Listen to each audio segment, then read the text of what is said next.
En bon élève, le Maroc figure en bonne position dans l'évaluation des risques pays et du climat des affaires. La COFAS a dressé un panorama mondial des risques pays avec un focus particulier sur l'Afrique. Le continent africain qui offre aujourd'hui aux entreprises marocaines d'innombrables opportunités d'affaires. Ainsi, pas moins de 300 experts marocains et étrangers ont assisté à cette deuxième édition du colloque de la COFAS au Maroc. Reportage Abdellah Danoucha.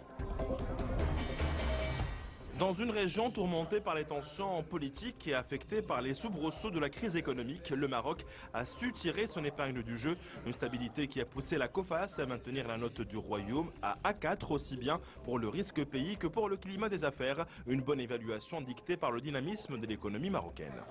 Nous, notre évaluation du Maroc, elle est toujours relativement bonne et stable. Donc ce qu'on voit, c'est que vraiment la dynamique de croissance est positive, avec des secteurs dynamiques à la fois du côté des services, mais aussi de l'industrie. Je pense notamment à l'aéronautique ou à l'automobile. Donc pour tout ça, pour toutes ces raisons, les perspectives sont bonnes.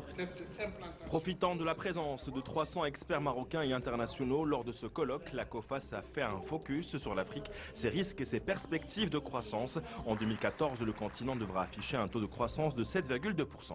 La gestion des risques financiers est bien sûr un domaine très important, et la présence de la banque là, comme appui, comme partenaire financier dans les marchés africains et notamment dans le cadre des opérations de secteur privé sont une façon d'adresser ces risques. Les experts de la COFAS n'ont pas omis de mettre le doigt sur les maux de l'économie marocaine. Il s'agit du déficit du compte public ainsi que celui de la balance commerciale, affichant un trou abyssal de 125 milliards de dirhams en 2013. En revanche, le Maroc devrait enregistrer cette année une croissance de 3,8%.